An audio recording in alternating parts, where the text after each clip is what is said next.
안녕하세요. 박석재 천문역사TV 박석재입니다.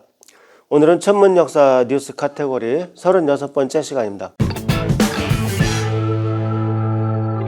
올해 2022년 6월 새벽 하늘에 수성, 금성, 화성, 목성, 토성 5행성이 한 줄로 쓴다는 것은 이미 잘 알고 계시죠? 제가 지난번 시간에 자세히 말씀드렸습니다. 지난번 시간에 이어서 조금 더 실전적으로 더 자세히 그 관측 요령을 설명드리겠습니다. 잠깐 복습해 보면 태양계 행성 중에서 천왕성, 해왕성은 눈으로 봐도 안 보입니다. 너무 어둡거든요. 그래서 수성, 금성, 화성, 목성, 토성 5행성만 눈으로 보이는데 2022년 6월 중순에 우리가 5행성을 모두 한꺼번에 볼 수 있습니다. 이것은 세계 어디에서나 가능합니다. 우리나라에서 보면 여러분들 보시기에 행성이 이렇게 늘어선다 그랬죠? 적도지방에서 보시면 행성이 이렇게 똑바로 씁니다. 배열된 선이. 그래서 행성이 이렇게 늘어서게 되고요. 호주나 남아프리카 공화국 같이 남반구 지역으로 가면은 이쪽 방향으로, 여러분 보시기에 이쪽 방향으로 행성이 늘어서게 됩니다. 그 사진만 봐도 어느 지방에서 찍었는지 알 수 있는 것이죠. 다음 기회는 2040년 9월이나 가능합니다. 저는 우리 대한민국 국민이 이번 5성 결집을 제일 많이 봤으면, 전 세계에서 우리가 제일 많이 봤으면 하는 소박한 욕심이 좀 있습니다. 그런데 이런 악조건을 본 적이 없습니다. 무려 3가지나 아주 관측에 방해되는 요소가 있습니다. 하나는 우리나라가 6월 중순부터 7월 초에 걸쳐서 보통 장마에 들어갑니다. 장마철이라고 해서 매일 비가 오는 건 아니지만 대체로 흐리죠. 그래서 근데 우리는 날씨가 흐리기만 해도 안 되잖아요. 글자 그대로 정말 하늘이 도와야, 날씨가 맑아야 오행성을 관측할 수 있다. 6월 13일이 보름달입니다. 그러니까 보름달은 천문학자의 천적입니다. 아무리 깜깜한 시골이라도 이 보름달이 떠버리면 별들이 잘 안 보입니다. 오성치류가 한참 일어날 그 6월 중순이 그 보름을 갓 지난 달들이기 때문에 반달보다도 둥굽니다. 볼록달이라고 해야 되나요? 6월 13일 날 둥근 보름달이 나온 다음부터는 좀씩 그 달이 한쪽을 먹어갑니다만 여전히 그 21일 하얀 달까지는 보름달에 가까운 볼록달이라는 것이죠. 기본적으로 달이 밝습니다. 그래서 달이 밝아서 수성, 화성, 토성 관측이 어려울 것으로 보입니다. 물론 시골 가면 보입니다. 근데 대도시에서는 상당히 어려울 것 같아요. 금성하고 목성은 서울 명동에서도 보입니다. 그런데 화성과 토성은 상대적으로 더 어둡습니다. 특히 수성은 이번에 상당히 보기 힘들 것 같아요. 수성 고도가 낮아서 동쪽 하늘이 거의 지평선 위에 펼쳐져야 됩니다. 근데 우리나라에서 동쪽 하늘이 지평선인 곳이 거의 없어요. 아마 저쪽 서해안 넓은 평야 지역이나 가야, 김제 같은 곳, 그 지평선 축제하죠. 그런 데나 가야 가능할 것 같아요. 그래서 아마 이번에 수성 보기는 거의 불가능하지 않을까, 저는 그렇게까지 생각합니다. 그래서 이번에 하여튼 수성, 금성, 화성, 목성, 토성 5개를 정확하게 사진에 담는 분은 대성공하시는 겁니다.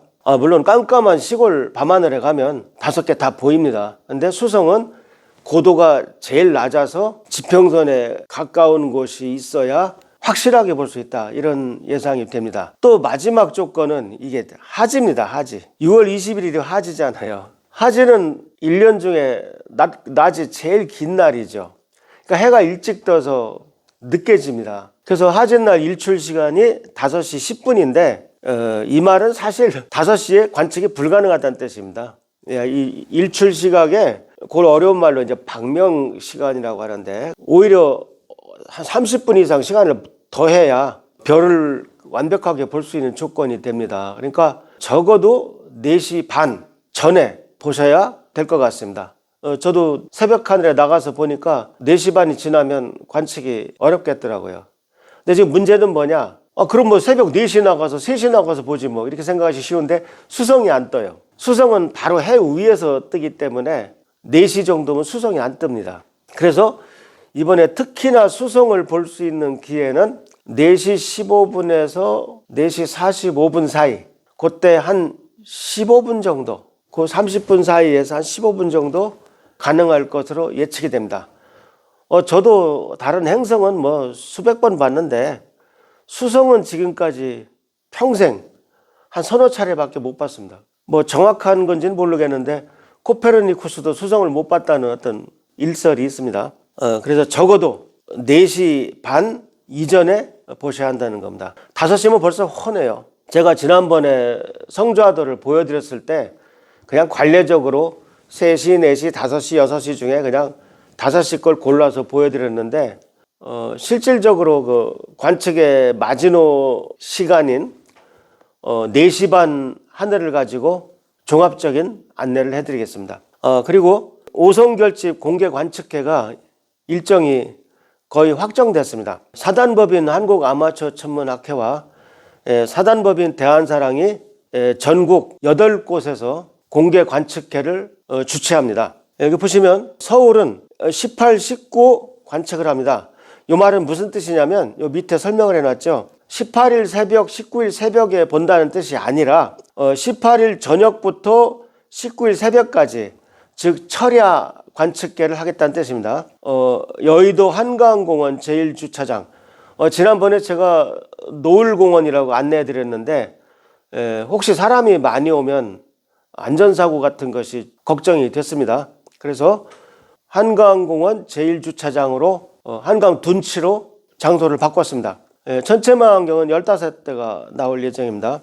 그 다음 인천은 17, 18일 철야 관측회를 하고 25일 날 새벽에 관측회를 합니다. 청산중학교, 강화 내가초등학교에서 천체망원경은 8대를 준비하고 있습니다. 광주 전남 지역은 25일 만연산 생태숲공원에서 망원경 5대를 가지고 행사를 할 것입니다. 그 다음 부산 경남 지역은 24, 25일 그러니까 철야 관측회죠. 울주군 간절곶에서 망원경 10대를 가지고 행사를 하겠습니다. 대전 충남 지역은 18일 논산시 상월면 석종리 산 23-26에서 망원경 5대 정도를 놓고 행사를 하겠습니다. 이 지역은 곧 뉴스에서 소개할 상생 월드센터, 거기 부지가 되겠습니다. 지도에는 상생 월드센터가 안 나오기 때문에 주소로 알려드렸습니다. 강원도 지역은 철야 관측회 16일, 17일 양국은 정중앙천문대에서 시민천문대에서 하게 되겠습니다. 여기 천문대 자체 망원경이 또 있기 때문에 관측 조건은 여기가 제일 좋을 것 같네요. 그 다음에 충북은 18, 19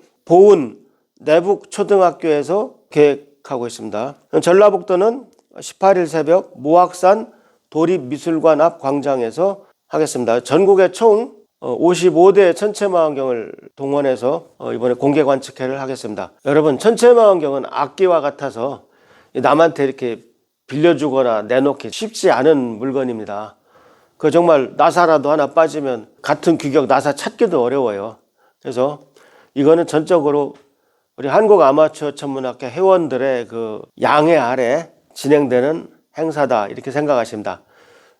그 자리에서 뭐 오송치료 같은 걸 우리 대한사랑 회원님들이 설명할 예정입니다만 저희보다도 저 한국아마추어천문학회 회원님들께 더 감사하는 마음을 가져주시기 바랍니다. 언제 날씨가 흐리고 취소되고 할지 모르기 때문에 제가 대한사랑 홈페이지에 하루 전날 행사가 취소됐다, 행사를 강행한다, 그 정보를 저희 대한사랑 홈페이지에 바로바로 올리겠습니다.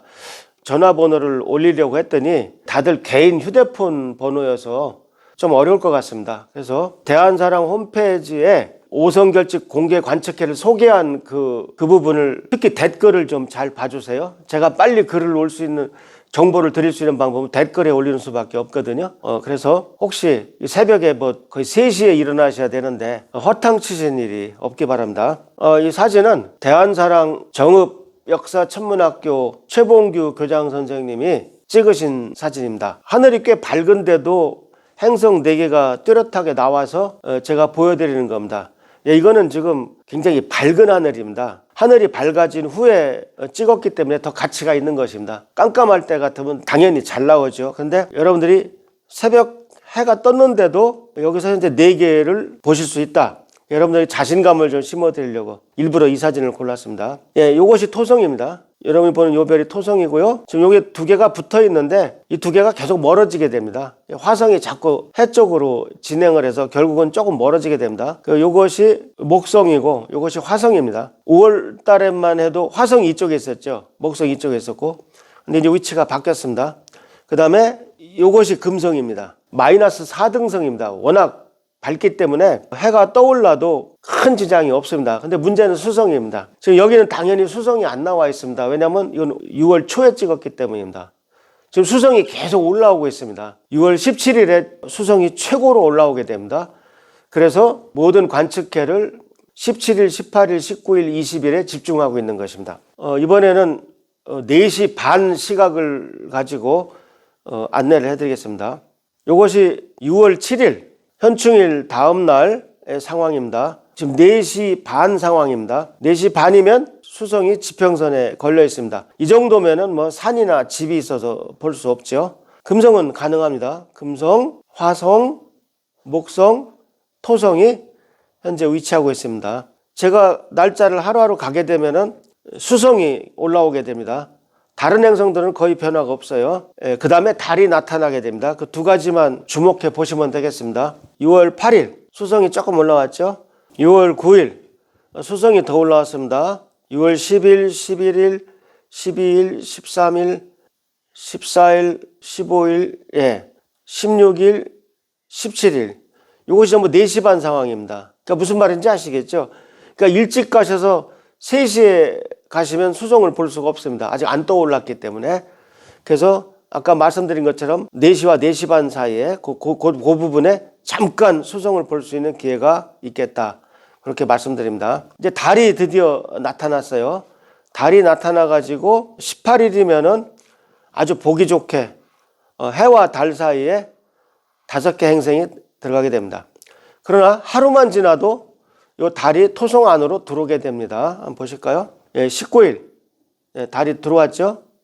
그 달이 들어온 상태에서 토성과 만납니다. 이제 수성은 점점 내려가게 되고 금성도 속도가 점점 빨라져서 내려가게 됩니다. 그 동시에 달과 같이 보시죠. 자, 수성 금성은 내려가고 달은 하루에 13도씩 이동을 합니다. 20일, 21일, 22일 달이 목성에 접근했죠.